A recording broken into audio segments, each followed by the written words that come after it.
인공지능 AI가 지금 이 순간에도 세상을 바꾸고 있잖아요. 그런데 그 화려한 이면에는 어쩌면 우리가 예상치 못했던 거대한 위기가 숨어 있습니다. 바로 전력 부족이죠. AI의 두뇌를 움직이려면 정말 상상 이상의 에너지가 필요한데 기존 전력망은 이미 한계에 다다르고 있거든요. 이 엄청난 에너지 공백을 메우기 위해서 거의 공상과학 소설에나 나올 법한 아이디어를 들고 나온 기업이 있습니다. 바로 핵폐기물을 재활용해서 전기를 만든다는 오클로입니다.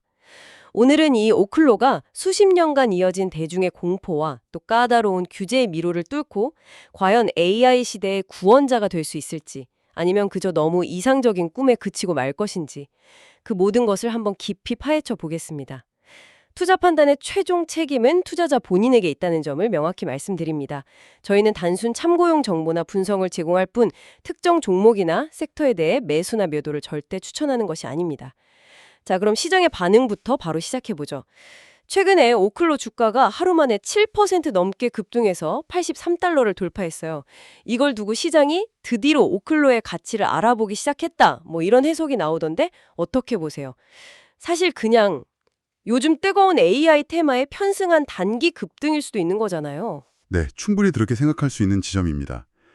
그런데 이번 상승은 조금 다르게 볼 필요가 있어요. 80달러라는 가격대가요. 단순히 기술적 분석 이전에 투자자들에게는 굉장히 중요한 심리적 저항선이거든요. 아, 심리적 저항선이요? 네, 이 선을 이렇게 강하게 뚫었다는 건 혹시나 하는 마음으로 들어왔던 단기 투기성 자금을 넘어서는 의미가 있습니다. 오클로의 장기적인 비전을 믿는 투자자들이 이제 본격적으로 확신을 갖기 시작했다는 신호로 해석될 수 있는 거죠.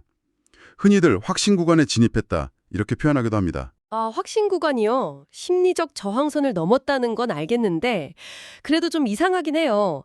유틸리티, 그러니까 전력 생산 기업의 주가가 하루에 7%씩이나 움직이는 건 정말 흔한 일은 아니잖아요. 오히려 안정성을 기대했던 투자자들한테는 이런 거의 기술주 같은 변동성이 더 불안한 요소가 될 수도 있지 않을까요? 맞습니다. 아주 정확한 지적이세요. 그리고 바로 그 지점이 오클로를 이해하는 핵심입니다.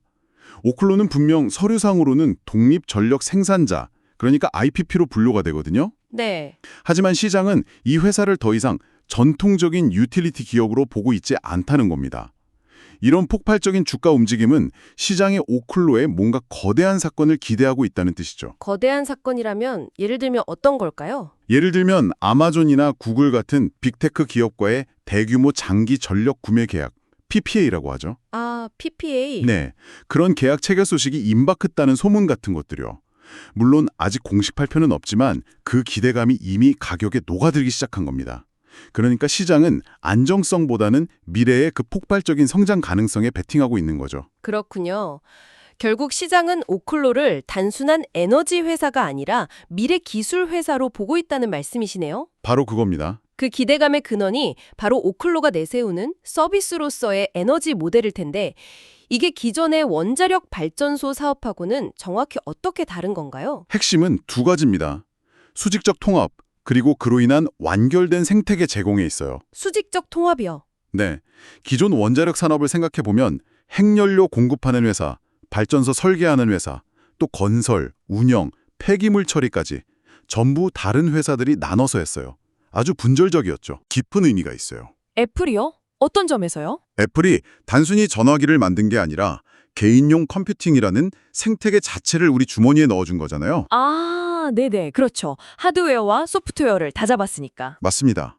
오클로도 마찬가지예요. 단순히 발전소를 짓는 게 아니라 데이터 센터 바로 옆에 독립적인 무탄소 에너지 생태계를 통째로 심는다는 개념입니다. 독립적인 에너지 생태계라. 그게 그렇게까지 혁명적인 개념인가요? 혁명적이죠. 이건 국가 전력망이라는 거대한 중앙 집중식 인프라로부터 기업을 해방시킬 수 있다는 의미니까요. 아, 지금까지 데이터 센터들은 국가가 깔아놓은 전력망에 전적으로 의존해야 했잖아요. 그래서 전전이나 전력 품질 문제에 항상 노출되어 있었고요. 네, 맞아요. 아주 치명적이죠, 데이터 센터에는. 그렇죠. 하지만 오클로의 모델이 성공한다면 데이터 센터는 더 이상 국가 전력망을 걱정할 필요가 없어지는 겁니다. 바로 옆에 있는 자기들만의 전용 발전소에서 24시간 365일 깨끗하고 안정적인 전력을 공급받게 되는 거죠. 말 그대로 에너지의 독립을 이루는 겁니다. 와, 그 생태계의 중심에는 그럼 아까 말씀하신 사용 후 핵연료를 다시 연료로 쓰는 그 기술이 있는 거고요. 근데 이게 원자력 산업의 정말 가장 큰 굴칫거리 아니었나요? 이걸 해결한다는 게 정말 가능한 이야기인가요? 네, 가능합니다. 바로 고속중성자로 패스트 리액터 기술 덕분입니다. 이게 오클로의 가장 강력한 기술적 해자, 그러니까 경쟁 우위라고 할 수 있어요. 고속중성자로요? 네. 이 기술은 원자력 산업의 두 가지 아주 오래된 숙제를 동시에 해결합니다. 첫째는 수만 년간 골칫거리였던 핵 폐기물 문제를 해결해요. 사용 후 핵연료를 다시 태워서 에너지원으로 쓰니까 폐기물의 양과 방사능 독성을 획기적으로 줄일 수 있습니다. 와, 폐기물을 줄이는군요. 그리고 둘째, 연료의 지속 가능성을 극대화합니다. 한 번 쓴 연료를 다시 쓰니까 새로운 우라늄을 채굴할 필요가 줄어들죠. 이건 환경 보호는 물론이고 연료 공급망 안정에도 크게 기여하게 되고요. 정말 그러네요. 그 독보적인 기술과 비즈니스 모델이 지금 가장 뜨거운 AI 데이터 센터의 필요와 정확히 딱 맞아떨어진다는 거군요. 바로 그겁니다. 데이터 센터가 원하는 게 단순히 많은 양의 전력이 아니라 끊기지 않는 무탄소 전력이라는 점을 생각하면 정말 절묘하네요. 맞습니다. 챗 GPT 같은 거대 언어 모델을 한 번 훈련시키는 데 드는 전력이 어마어마하거든요. 미국 수백 가구가 1년 동안 쓰는 양과 맞먹는다는 분석도 있어요. 수백 가구요? 정말 상상 이상이네요. 그렇죠. 그런데 데이터 센터는 단 1초의 정전으로도 수백만 달러의 손실을 볼 수 있기 때문에 다른 무엇보다 안정성이 중요합니다. 태양광이나 풍력 같은 신재생 에너지는 아주 좋은 대안이지만 날씨에 따라 발전량이 오락가락하는 간헐성이라는 치명적인 약점이 있잖아요. 네, 있죠. 바로 그 지점에서 오클로의 소형 모듈형 원자로 SMR이 완벽한 대안이 되는 겁니다. 데이터 센터 바로 옆에 맞춤형으로 설치하는 온사이트 에너지 솔루션으로서 전력 손실도 없고 탄소 배출도 없이 안정적으로 에너지를 공급하는 최적의 파트너가 될 수 있는 거죠. 이 비즈니스 모델 자체는 정말 매력적인데 이게 또 현실에서 잘 작동하려면 주변 환경이 받쳐줘야 하잖아요. 아무리 기술이 좋아도 정치, 경제, 사회적인 여건이 따라주지 않으면 사실 소용없으니까요. 이런 거시적인 환경은 좀 어떤가요? 좋은 질문입니다. STP 분석이라는 틀로 살펴보면 기회와 위협이 명확하게 보이는데요. SET 분석이요? 네. 사회, technological, 경제, economic, 환경, environmental, 그리고 정치, political적 관점에서 오클로를 둘러싼 환경을 보는 거죠. 먼저 가장 우호적인 건 정치적 환경입니다. 현재 미국은 민주당과 공화당이 초당적으로 원자력 산업을 지지하고 있어요. 이게 아주 큰 변화입니다. 과거에는 안 그랬나요? 네. 과거 원자력에 비판적이었던 민주당조차도 이제는 기후변화 대응과 에너지 안보라는 두 마리 토끼를 잡기 위해서 원자력을 아주 현실적인 대안으로 보고 있습니다. 초당적 지원이라고 하셨지만 그래도 정권이 바뀌면 이런 기조가 또 흔들릴 위험은 없을까요? 정책이라는 게 사실 언제나 바뀔 수 있는 거니까요. 물론 그럴 가능성을 완전히 배제할 수는 없죠. 하지만 지금의 이 흐름은 단순한 정치적 합의를 넘어섰다고 봅니다. 최근에 통과된 어드밴스드 액트 같은 법안이 그 증거예요. 어드밴스드 액트요? 네, 이 법안은 차세대 원자로의 인허가 절차를 간소화하고 기술 개발에 자금을 지원하는 내용을 담고 있거든요. 이건 특정 정당의 이익이 아니라 국가 차원에서 미래 에너지 패권을 잡기 위한 전략적인 움직임으로 봐야 합니다. AI 경쟁에서 뒤처지지 않으려면 안정적인 전력 공급이 필수라는 공감대가 이미 형성된 이상 이 기조가 쉽게 바뀌기는 어려울 겁니다. 알겠습니다. 그럼 경제적 측면은 어떤가요? 원자력 발전소 하면 다들 천문학적인 건설 비용이랑 끝도 없이 늘어나는 공사 기간을 떠올리거든요. 바로 그게 기존 대형 원전의 아킬레스건이었죠.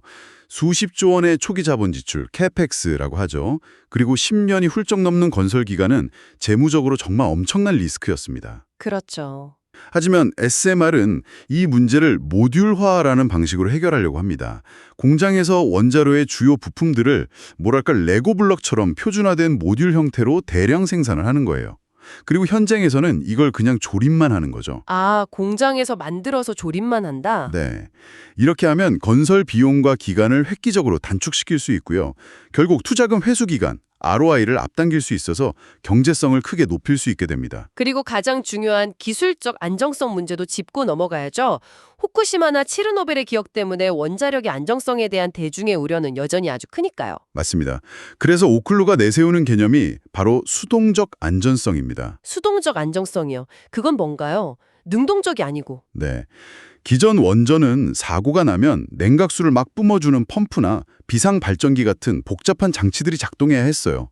하지만 후쿠시마처럼 이 장치들이 고장나면 속수무책이었죠. 아, 오클로의 고속로 설계는 이런 외부 전력이나 복잡한 장치가 전혀 없이 오직 중력이나 자연 대류 같은 아주 기본적인 물리 법칙만으로도 원자로가 스스로 안전한 상태를 유지하도록 설계되었습니다. 그러니까 만약에 모든 전원이 다 끊기는 최악의 상황이 와도 사람의 개입 없이 그냥 저절로 멈추고 식는다는 건가요? 바로 그겁니다. 사고가 일어날 가능성 자체를 원천적으로 차단하는 방식에 더 가깝다고 할 수 있죠. 와, 그리고 ST 분석에서 또 빼놓을 수 없는 게 사회적 수용성 문제일 것 같은데요.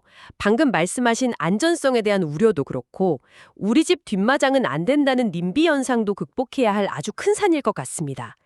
데이터 센터 바로 옆에 원자로를 짓는다는 아이디어에 대해서 지역사회의 반발은 어떻게 해결할 수 있을까요? 그게 아마 오클로가 마주한 가장 어렵고 중요한 과제일 겁니다.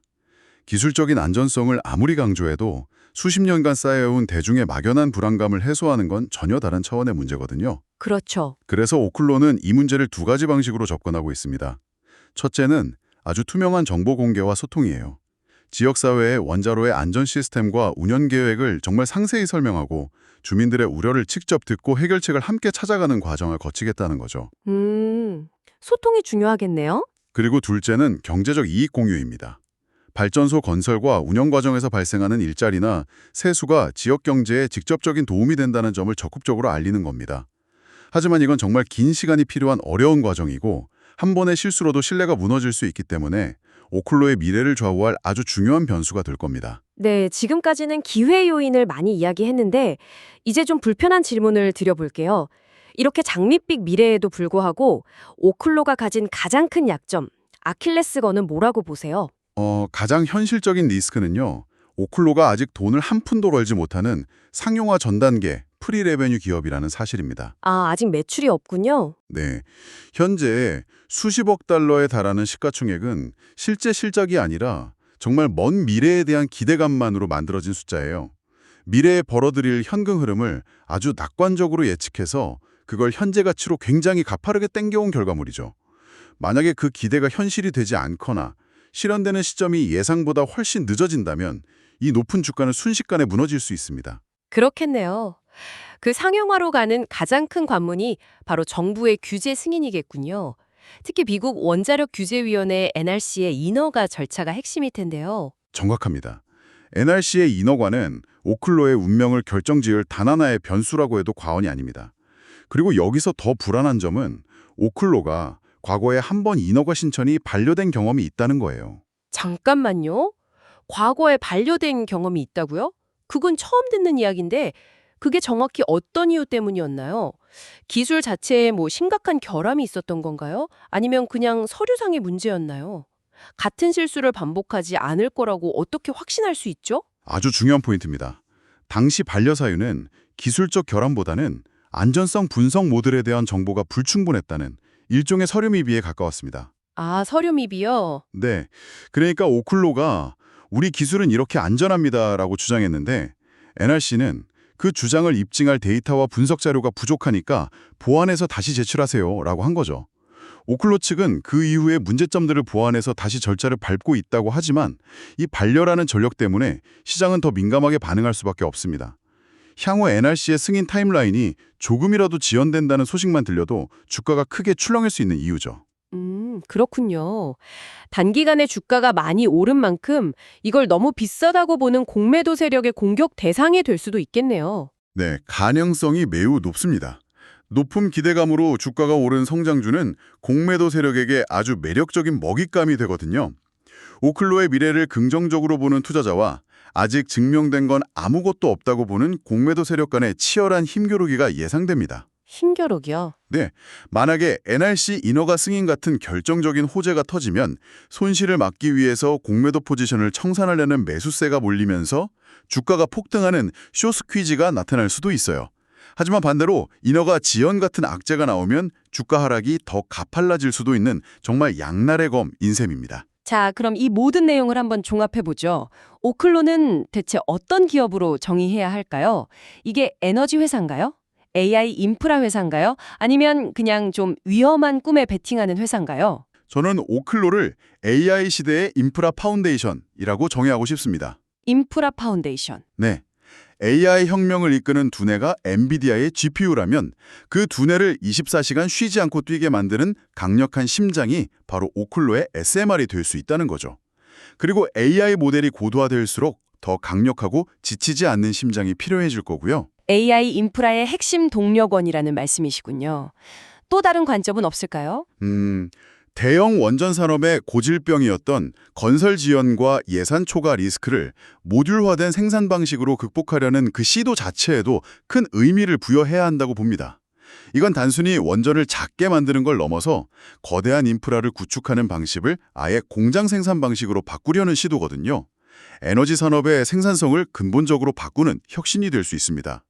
만약 이 시도가 성공한다면 우리는 에너지 인프라를 지금과는 완전히 다른 방식으로 구축하게 될지도 모릅니다. 그렇군요. 마지막으로 현재 이 주가 상승을 어떻게 봐야 할까요? 거품일까요? 아니면 합당한 가치 평가일까요? 단순한 거품이라고 단정하기보다는 거대한 패러다임 전환 과정에서 발생하는 프리미엄으로 해석하는 게 더 타당해 보입니다. 패러다임 전환의 프리미엄이요. 네, 에너지를 생산하고 소비하는 방식이 기존의 중앙 집중형 대규모 발전소에서 에너지가 필요한 곳 바로 옆에 짓는 분산형 무탄소 전원으로 이동하고 있거든요. 시장은 지금 그 패러다임 전환의 선두에 설 가능성이 가장 높은 기업에 높은 가치를 매기고 있는 겁니다. 다만 거듭 강조하지만 NRC 인허가라는 가장 큰 허들이 남아있고 이 과정에서 문제가 생기면 정말 가파른 조정이 올 수 있다는 사실을 반드시 기억해야 합니다. 이런 높은 변동성을 감안한다면 신중한 분할 매수 관점의 접근이 필요해 보입니다. 오늘 오클로라는 기업을 통해서 에너지 산업의 미래 그리고 AI가 열어갈 새로운 시대의 인프라에 대한 정말 깊은 이야기를 나눠봤습니다. 여기서 한 걸음 더 나아가서 이런 질문을 던져볼 수 있겠네요. 만약 오클로 같은 분산형 에너지 솔루션이 보편화된다면 국가 단위의 거대 전력망은 미래에 과연 어떤 역할을 하게 될까요? 어쩌면 우리가 당연하게 여겼던 중앙집중식 인프라의 개념 자체가 근본적으로 바뀌게 될지도 모릅니다. 다시 한번 말씀드리지만 투자 판단의 최종 책임은 투자자 본인에게 있다는 점을 명확히 말씀드립니다. 저희는 단순 참고용 정보나 분석을 제공할 뿐 특정 종목이나 섹터에 대해 매수나 매도를 절대 추천하는 것이 아닙니다. 항상 여러분의 성공 투자를 기원합니다. 내용이 좋으셨다면 구독, 좋아요 부탁합니다.